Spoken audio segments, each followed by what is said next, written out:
El siguiente bloque es presentado por la Iglesia Metodista Independiente de Chile. Para la sola gloria de Dios.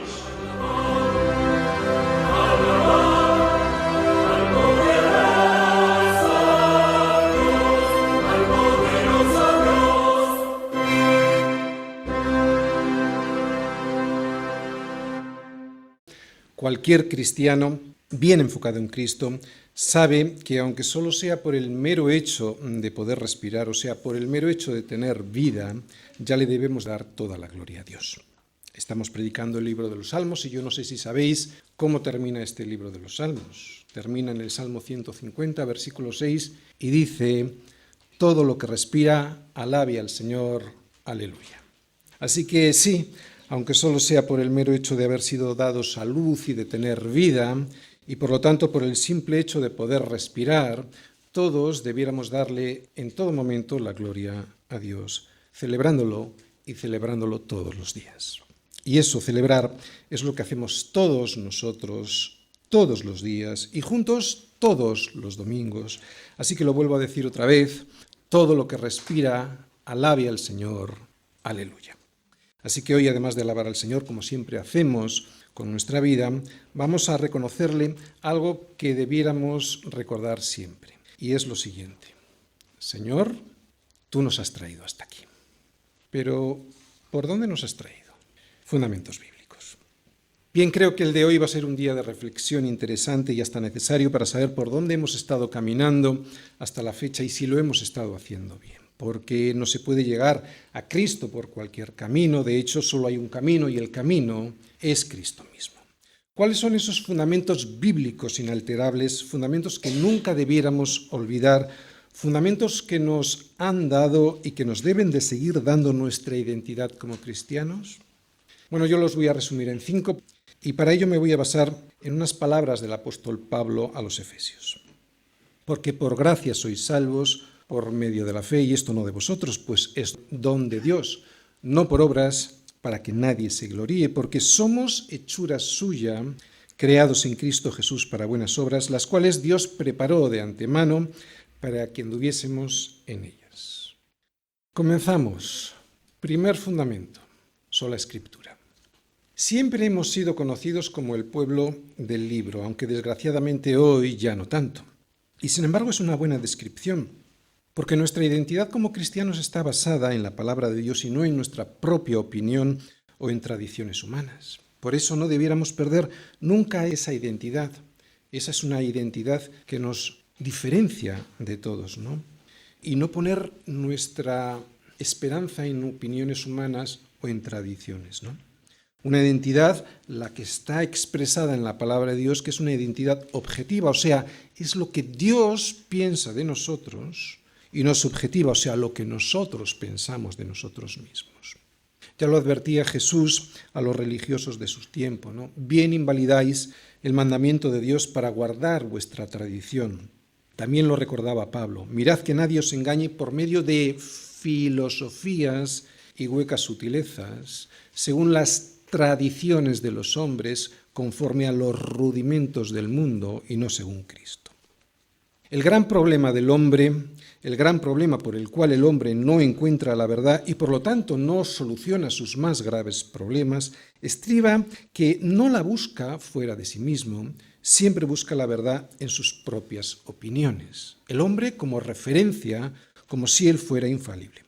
Y la historia ya nos lleva demostrando mucho tiempo que no solo no es infalible, sino que constantemente está fallando en su intento por tan siquiera poderse llevar bien con los demás. El hombre tiene un problema y ese problema está en él mismo y ese problema se llama soberbia. El hombre no lo sabe porque no lo quiere saber y no lo quiere saber porque Dios ya se lo ha dicho, pero él ha despreciado ese consejo de Dios. Es por eso que busca las soluciones dentro de sí mismo y nunca en la palabra de Dios. La sola Escritura lo que significa es que solo en la palabra de Dios revelada al hombre podremos nosotros encontrar no solo el diagnóstico a ese problema de la soberbia, no solo el diagnóstico, que es el primer paso, sino también la solución. Solo en la Biblia se encuentra algo que a todos nos cuesta mucho aceptar. que no soy bueno y que necesito el perdón de Dios para salvarme de mí mismo. Cualquier intento del hombre, no ya solo para salvarse, sino tan solo para definir cuál es su problema y que no se base en lo que dice la palabra de Dios, sin cambiarla, sin pervertirla y sin modificarla, será un intento vano que le llevará al fracaso. Esos intentos sin Dios son las filosofías y las huecas sutilezas de las que hablaba Pablo a los colosenses. ¿Qué son las filosofías? Bueno, pues en nuestro caso serían el sistema de valores que impera en este mundo, en esta época, ¿no? Y que nunca tiene en cuenta esa filosofía, esas huecas sutilezas, nunca tiene en cuenta a Cristo y a su palabra. ¿Qué son las huecas sutilezas? Pues esos ritos y las tradiciones, ya sean humanas o religiosas, que no tienen en cuenta a Cristo. Así que la sola escritura, en esencia, lo que significa es que es en la Biblia, solo en la Biblia, en donde vamos a encontrar todo, quiero subrayar, todo el consejo de Dios y el necesario y suficiente para que el hombre pueda cumplir su propósito y por lo tanto pueda disfrutar de la vida con gozo. ¿Qué significa todo? ¿Qué significa suficiente? ¿Significa que ahí vamos a encontrar la solución a las enfermedades? Pues evidentemente no, porque la Biblia no es un tratado de medicina. ¿Significa que ahí vamos a encontrar la solución para avanzar y arreglar los problemas técnicos, biológicos o de cualquier área científica? Pues evidentemente no, porque la Biblia no es un libro científico. Lo que significa que la Biblia es la única y suficiente norma de fe y conducta es que en la sola Escritura es donde vamos a encontrar tres cosas fundamentales. Y para resumir, primero, lo que Dios dice de sí mismo, que Él es santo, apartado de toda maldad e injusticia. Segundo, lo que dice Dios del hombre, o sea, de ti y de mí, que somos una raza caída y por lo tanto estamos apartados, hemos caído del favor de Dios. Y tercero, lo que dice la Escritura es lo que Él ha hecho para salvarnos de esa caída y por lo tanto lo que Él ha hecho, no lo que nosotros hemos hecho, sino lo que Él ha hecho para regalarnos su favor, si es que lo aceptamos. Así pues, la Biblia nos muestra, la sola Escritura nos muestra los principios según los cuales Dios le advierte al hombre de las tres cosas más importantes que él debe saber. Primero, que Dios es santo y justo y que precisamente por eso nos juzgará con santidad y con justicia.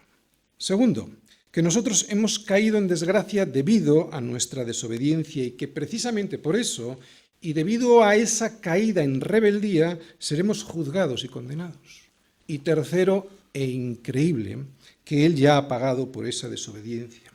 Y que si nosotros nos acercamos, si nosotros nos agarramos a esa gracia, o sea, a ese regalo de su misericordia, seremos perdonados y rehabilitados para poder volver a tener comunión con Él, que es para lo que fuimos creados. Es por eso que en la sola Escritura, y no en la opinión subjetiva y distorsionada del hombre que tiene de sí mismo, es donde vamos a encontrar todo y el suficiente consejo de Dios para nuestra vida y piedad. Y la piedad lo que significa es cómo debe ser nuestra relación con Él y con todos los hombres para que nos vaya bien aquí y en la eternidad, casi nada. Cuando el cristiano empieza a relativizar este consejo de Dios y comienza a cambiarlo para mejorarlo, entre comillas, es cuando el hombre empieza a deslizarse por el peligroso tobogán de su propia opinión. Esa que en cada momento histórico está de moda y que en cada momento histórico parece lo más apropiado, pero que nos lleva directamente al abismo de nuestra propia desgracia. Esa desgracia que nos buscamos nosotros solitos y que después además le echamos la culpa a Dios. Así que aquí en la sola Escritura es donde está el todo y el suficiente consejo para el hombre. No me gustan mucho las Biblias electrónicas, esas que se pueden leer en los teléfonos o en las tabletas digitales, y no me gustan mucho por varias razones. Pero la más importante para mí es la siguiente. Una Biblia de papel siempre se ve. No se trata de presumir y mucho menos de aparentar lo que uno no es, pero una Biblia de papel, sobre todo si no es de un tamaño de bolsillo, si es grande como esta, ¿no? Pues tiene un simbolismo especial. Es como recordarle a todos aquellos que nos ven y también recordarnos a nosotros mismos quiénes somos. El pueblo del libro. Recuerdo una vez que iba en el metro, una señora iba leyendo la Biblia Y yo me identifiqué como cristiano y pude hablar con ella gracias a que ella llevaba la Biblia, gracias a que somos el pueblo del libro. Si ella hubiese estado leyendo su Biblia a través del teléfono, pues yo no la hubiera reconocido como una hermana en Cristo. De hecho, hubiera pensado que estaba jugando con algún juego de esos que vienen en los teléfonos. Sé que hay jóvenes aquí que no estarán de acuerdo conmigo, pero yo espero que algún día, y después de que se les pase ese sarampión tecnológico, pues me hagan caso y volvamos a ser todos el pueblo del libro, porque eso produce una alegría especial. Y os voy a decir por qué, sobre todo en este país, un país en el que no hay muchos cristianos. De hecho, somos una absoluta minoría dentro de un mar de incredulidad y de ritualismo religioso pagano-católico. Por eso encontrarse alguna vez con alguien por la calle con el libro en mayúsculas, produce en los discípulos del Señor una complicidad especial que se traduce en gozo. Pero bueno, aparte de esta consideración formal y simbólica que acabo de mencionar, lo realmente importante es lo que significa ser considerados como el pueblo de la Biblia, como los discípulos de Berea, ¿os acordáis? Que eran más nobles que los que estaban en Tesalónica, pues recibieron la palabra con toda solicitud, pero no solo eso, sino que escudriñaban cada día las Escrituras para ver si esas cosas que le decía Pablo eran así. Y de esa manera, escudriñando las Escrituras, no dejarnos engañar por el sistema de valores de este mundo, ni tampoco por todas esas sectas y religiones que se dedican a invalidar el consejo de Dios a través de las tradiciones y de las enseñanzas de los hombres. ¿Y cuál es una de esas cosas que se ve en la sola Escritura cuando no está trufada de filosofías ni de huecas sutilezas según las tradiciones de los hombres? ¿Qué es lo que se ve en la sola Escritura cuando tampoco está conformada a los rudimentos del mundo, o sea, a su sistema de valores? ¿Entendéis? La Biblia conformada a los rudimentos del mundo, conformada al sistema de valores que en cada momento se impone. Pues lo que encontramos cuando la Biblia no está así, deformada por nosotros, lo que encontramos es la sola gratia. El segundo fundamento. La salvación no se gana. ¿Por qué? Porque por gracia sois salvos, por medio de la fe. Y esto no de vosotros, pues es don de Dios, no por obras. ¿Para qué? Pues para que nadie se gloríe. La salvación, pues, no se gana, la salvación no se merece, la salvación no se compra. La salvación es por gracia, la salvación es un regalo de Dios al hombre y ese regalo lo obtiene el hombre si quiere recibirlo, si no. Esto no es un concurso de buenas obras en el que me van regalando cupones cada vez que obro bien y si consigo los cupones necesarios, pues entro y si no, qué pena, para otra vez será. No, es un regalo de Dios al hombre para que nadie se gloríe. No hace falta nada más que creer en el sacrificio vicario, o sea, sustitutivo de Cristo por mí en la cruz para recibir esa gracia, para recibir ese regalo. Evidentemente eso no significa que tenemos que abstenernos de hacer buenas obras. No. El domingo pasado nos decía el Señor a través de David en el Salmo 37, versículo 3, confía en el Señor y haz el bien. Pero eso no significa que yo tenga que hacer esas obras para merecer su salvación. Yo las hago porque hechura suya somos, creados en Cristo Jesús para buenas obras, las cuales Dios preparó de antemano para que anduviésemos en ellas. Las prepara Él, porque de Él, por Él y para Él son todas las cosas, y tiene que ser así para que yo no me gloríe. Y esto lo sabemos porque nos lo dice la sola Escritura, porque la tendencia natural, la del ser humano caído, es intentar justificarse, es intentar comprar mi salvación como sea, porque yo puedo, porque yo lo valgo, faltaría más. Esa es la soberbia del hombre, ¿no? Y esto lo descubro en la sola Escritura, porque si yo abundo en mi corazón, en mi engañoso corazón, lo que voy a descubrir es que quiero comprar, quiero merecer esa salvación. Intentar comprar la salvación, intentar comprar el favor de Dios ha sido algo que el hombre siempre ha intentado desde la antigüedad. De hecho, es nuestra tendencia también, Cuando alguien ofrecía en la antigüedad algún sacrificio a Dios, un dios griego, un dios romano, el que fuere, lo que pretendía con esa ofrenda era comprar el favor de ese Dios mediante ese sacrificio. Pero esto no es lo que se ve en el Nuevo Testamento ni tampoco en el Antiguo Testamento. En la Biblia lo que siempre se ve es que la salvación es un regalo de Dios y lo es, entre otros motivos, porque nosotros hemos caído tan bajo que no podemos salvarnos a nosotros mismos. Es imposible. Hay un abismo tan profundo entre Dios y nosotros que es insuperable, que nosotros no podemos salvar. Y es ahí donde entra la misericordia de Dios, enviándonos a su único Hijo para pagar por nosotros. A pagar lo que nosotros, aunque quisiéramos, no podemos pagar. Por eso tiene que ser a través de la gracia, del regalo de la gracia de la salvación. Pero el hombre se empeña en pagar lo que no puede y en muchas ocasiones ni siquiera quiere. Hay muchos que pretenden salvarse a sí mismos o ayudar a Jesús a salvarnos como si no fuese suficiente su sangre. Hay muchos que pretenden salvarse cumpliendo la ley como si eso fuese posible. Pero y afortunadamente, para cura de nuestra insolente soberbia, esto no es así. La salvación se debe a la obra completa y suficiente de Cristo en la cruz. ¿Y cómo la consigo? Bueno, ahora lo entramos a ver en el tercer fundamento de nuestra identidad como cristianos. La consigo por medio de la fe. La fe, luego lo vamos a ver, es el canal por el que desciende esa gracia que estamos viendo ahora, la gracia de Dios. ¿De acuerdo? Cuando Jesús expuso el caso del fariseo y del publicano que subieron al templo a orar, él se estaba dirigiendo a unos que confiaban en sí mismos como justos, porque cumplían no solo la ley, sino más de lo que la ley decía. Jesús nos dice que la soberbia de un cumplimiento sobrado, porque hacían más obras de las que la ley decía, era el motivo por el cual, en este caso, el fariseo menospreciaba al publicano. Sin embargo, el publicano se confió a la gracia de Dios, ¿no? Suplicando ser escuchado, y no alzaba la mirada al cielo por la vergüenza de saberse pecador.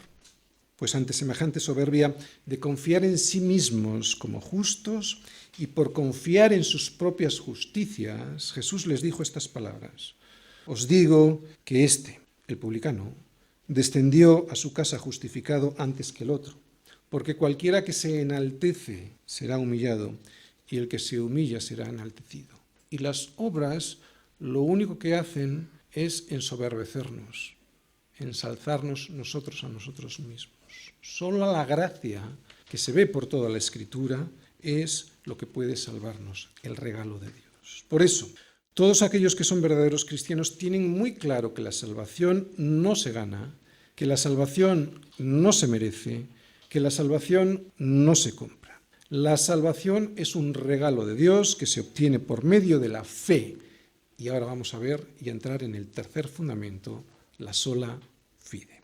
La fe es el único canal por el cual desciende ese regalo de la gracia de Dios al hombre. Regalo que consiste en la muerte expiatoria, o sea, que paga, y vicaria sustitutiva, que operó Cristo en la cruz por mí. Tampoco la fe se gana, ni se merece, ni se compra. Y eso es porque también la fe es un don de Dios. Primero, porque como nos dice Pablo en su carta a los Efesios, en el versículo que hemos leído, la fe también te es dada para que no te gloríes. Así que ni siquiera podemos jactarnos que unos tenemos más fe que otros. Pero además, y segundo motivo, es porque el mismo Señor nos dijo que la fe no es algo que podamos alcanzar como fruto de nuestro esfuerzo. La fe es un motivo de oración. Hay que pedírsela a Dios. Y aunque el que la pide demuestra ya tener algo de fe, eso es solo porque la iniciativa siempre la tuvo Dios con nosotros. Por eso en Lucas 17:5 vemos que le dijeron los apóstoles al Señor: aumentanos la fe. Es la misma oración que le hace el padre del niño endemoniado a Jesús. Dice: creo, le dijo a Jesús, creo, ayuda mi incredulidad. Vemos que en ambos casos la oración se dirige a Jesús y se hace con la confianza de que Él les va a conceder la fe que piden. Es otra prueba más de que Jesús es Dios, ya que se la piden a quien la puede conceder. La fe es un regalo que solo Dios puede conceder. El Señor, pues, no permite que haya ni siquiera alguien que pueda presumir de su fe o de que tiene más fe que otro. La fe es un don de Dios que, si queremos que sea aumentada, debemos pedírsela al Señor y que se nos dará como regalo. No está en nosotros, pues, la capacidad ni de generarla, ni tampoco estábamos muertos en nuestros delitos y pecados, ¿no? No tenemos la capacidad de generar fe, ni tampoco para aumentarla, como hemos visto en los versículos anteriores, porque te voy a hacer una pregunta. Bueno, la hizo Pablo a los Corintios, sí. ¿Quién te distingue? ¿O qué tienes que no hayas recibido? Y si lo recibiste, ¿por qué te glorías como si no lo hubieras recibido? Es por eso que no podemos ni debemos jactarnos de nada, porque como ya hemos dicho, todo es de Él, por Él y para Él. Y es aquí donde encontramos nuestro cuarto fundamento bíblico, no solo inalterable, sino absolutamente irrenunciable: solus Christus. No María, no los santos, no las obras. Somos salvos por gracia, por medio de la fe, en la obra redentora de Cristo en la cruz, solo en la obra de Cristo, solus Christus. No existe en la Biblia nada tan aberrante como que las obras nos ayudan a la salvación, robándole de esa manera parte de la gloria a Dios. Las obras son el fruto de nuestra salvación, la evidencia de que hemos sido salvados. Tampoco vemos que los santos son mediadores o que María es corredentora con Cristo en la salvación. Estos son engaños que algunos proponen y que otros se creen según las tradiciones de los hombres y no según Cristo. Y se lo creen porque lo que no quieren hacer, como hacían los de Berea, es escudriñar cada día en las Escrituras para ver si esto es así. Sola gratia, sola fide, solus Christus. Esto es lo que se ve única y exclusivamente en la sola Escritura. Sin añadiduras ni filosofías, sin huecas sutilezas según las tradiciones de los hombres, o conforme a los engaños de los rudimentos del mundo, que es, como os he dicho, el sistema de valores que en cada momento está de moda, sino según Cristo, solus Christus.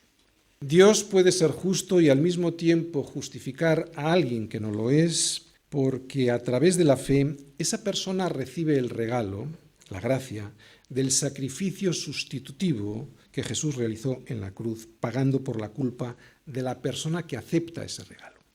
Si alguien no acepta ese pago, que es válido para todos, lo vuelvo a repetir, si alguien no acepta ese pago que es válido para todos, esa gracia que es válida, se convierte en ineficaz para él, puesto que la ha rechazado. O sea, no ha hecho efectivo su regalo. Pero es solo Jesús, solus Christus, quien lo ha hecho. Yo no, ni siquiera yo le he ayudado a salvarme, de hecho, he hecho todo lo contrario.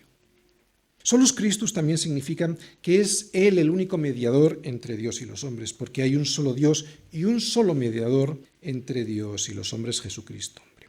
Y le dice Pablo a Timoteo que es Jesucristo, hombre, porque fue Jesús como hombre quien cumplió toda la ley que me imputa a mí haciéndome justo si creo en Él. La cumplió como hombre, como el segundo y último Adán, con todo lo que ello significó de sufrimiento, de tentación y de prueba. Por eso dice Jesucristo, hombre, cualquiera que crea que cualquier otro u otra, entiéndase María, mis obras o los santos, puedan tan siquiera ayudar en la obra perfecta y suficiente que Cristo realizó en la cruz, esa persona simplemente no es cristiana. A alguien así se podrá llamar católico, ortodoxo o evangélico, pero no es cristiano. Solus Christus significa otra cosa, que es la siguiente. Solo Él es el Rey, solo Él es el centro, solo Él es la cabeza, que es la Iglesia. Por lo tanto, solo Él es mi modelo, quien tiene que ser mi modelo a seguir. Nadie más lo es. Es Cristo, solus Christus. En los Salmos, en Isaías, en los Evangelios y en las cartas de Pedro y Pablo, se ve que Él, solus Christus, es la piedra sobre la que se construye todo el edificio que es la Iglesia, que somos tú y yo. No es el Papa de Roma, menuda soberbia. Si leéis, de hecho, en Primera de Pedro, en el capítulo 2, en los versículos 4 al 8, encontraréis que allí Pedro nos dice que la piedra sobre la cual se construye todo el edificio, que es la Iglesia, que somos tú y yo, es Cristo, solus Christus. Y que esa piedra resulta de ser de tropiezo para muchos porque les hace caer. Ese solus Christus es el verbo, la palabra, la escritura. Y es tan confrontador que es quien termina por derribar todas las religiones que se basan en filosofías y huecas sutilezas según las tradiciones de los hombres, conforme a los rudimentos del mundo y no según Cristo. Porque es Cristo esa, como dice Pedro, esa piedra de tropiezo, roca que hace caer porque tropiezan en la palabra, siendo desobedientes, a lo cual también fueron destinados. Así que solus Christus significa que no nos jactamos de nada, porque todo es de Él, por Él y para Él. Y es después de todo esto cuando encontramos nuestro quinto fundamento bíblico inalterable y absolutamente irrenunciable: Soli Deo Gloria. A Él, solo a Él, es a quien le damos toda la gloria.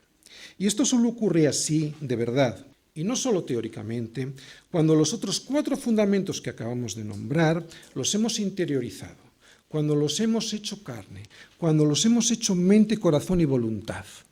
Así pues, alguien le dará toda la gloria a Dios, de verdad, y no solo de una manera teórica, cuando toda la vida de esa persona está sustentada en lo que Dios dice para él en las Escrituras, solo Escritura, y no en lo que, por ejemplo, dicte la moda en cada momento. Alguien le dará toda la gloria a Dios cuando esa persona sabe que la salvación no es por obras, sino que es un regalo de Dios y además que no se lo merece, sola gratia. Alguien le dará toda la gloria a Dios cuando esa persona reciba el regalo de la salvación a través de la fe, de la sola fide, una fe que también ha recibido de Dios como un don, como un regalo y no como un merecimiento personal por su gran piedad. Y finalmente alguien le dará toda la gloria a Dios cuando sea esa persona que recibe a Cristo y vea al Señor, a Cristo, como su único Salvador, como su único Señor, como el único mediador entre Dios Padre y Él, como su único modelo de conducta, solus Christus. Cuando una persona basa su vida en estos principios bíblicos y no renuncia a ellos, ni teórica ni prácticamente, entonces esa persona es alguien ya que se puede considerar un discípulo del Señor y no un religioso cristiano, ya sea este católico, ortodoxo o evangélico, que también los hay. En este momento vamos a celebrar dentro de un ratito la Cena del Señor. Hoy recordaremos qué es lo que hizo Cristo, solus Christus, por nosotros y en nuestro lugar. Y lo recordaremos porque tenemos nuestra fe, nuestra sola fide, puesta en Él y en nadie más. Esa fe fue una fe regalada por Dios y que nos la envía a Él por el oír la sola Escritura. Una sola Escritura que también nos enseña que ha sido la sola gratia de Dios quien nos ha salvado y no nuestras obras. Y es por eso que le damos toda la gloria a Dios, Soli Deo Gloria. Como hemos visto, nuestra salvación no ha sido algo que hayamos podido hacer nosotros. No ha sido algo que hayamos podido conseguir por nuestras obras o por nuestros merecimientos o por nuestra gran valía. Nuestra salvación ni siquiera tiene que ver con un pacto que hayamos hecho nosotros con Dios, porque siempre fuimos ajenos a todo eso. Nuestra salvación solo tiene que ver con un pacto que hicieron entre el Padre, que envió a su único Hijo a pagar por nuestros pecados, y Jesús, que obedeció a eso que su Padre deseaba. Jesús, que siendo en forma de Dios no estimó el ser igual a Dios como cosa que aferrarse, sino que se despojó a sí mismo, tomando forma de siervo, hecho semejante a los hombres, y estando en esa condición de hombre se humilló a sí mismo, haciéndose obediente hasta muerte y muerte de cruz. Y todo esto lo hizo Jesús en obediencia al Padre y por amor a su creación. Y la gente desprecia eso. Pero nosotros no. Nosotros ahora vamos a recordar en la Cena del Señor lo que hizo Él por nosotros.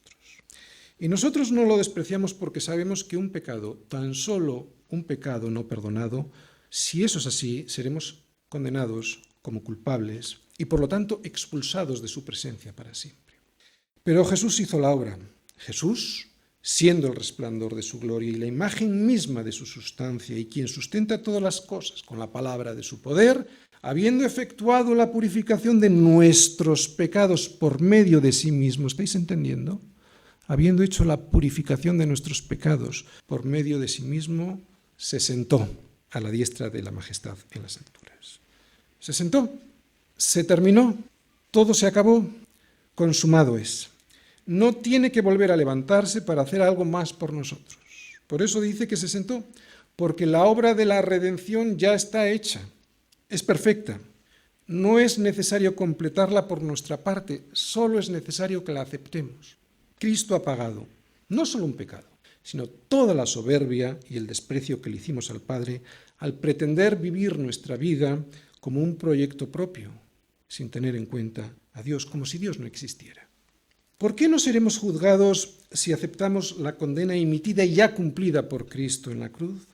Pues por un principio del derecho penal que se llama non bis in idem. Non bis in idem es un principio de defensa en los procedimientos jurídico-penales, que significa que nadie puede ser condenado dos veces por el mismo delito.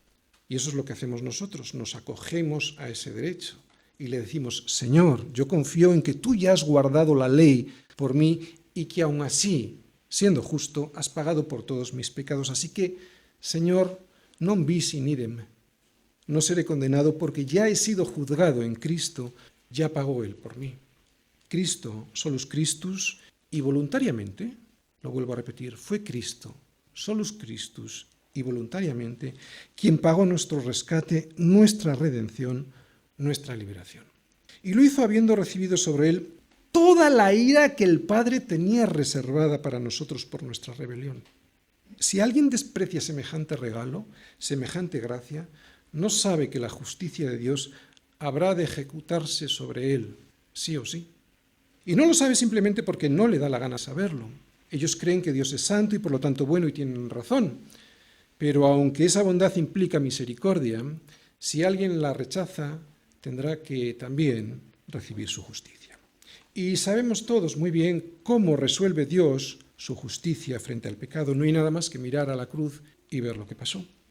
Por eso, y para que no fuésemos aplastados por la ira de Dios que nos merecíamos, Cristo, solus Christus, fue quien le dijo al Padre, yo iré en su lugar, yo recibiré tu santa ira, yo me beberé la copa de la ira que ellos se merecen, yo les rescataré cumpliendo toda la ley, y la cumpliré como hombre, y después de cumplirla, pagaré por su pecado.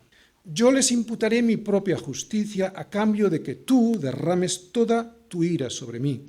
Yo le haré todo eso por amor y en obediencia a ti. Yo los traeré de vuelta a casa.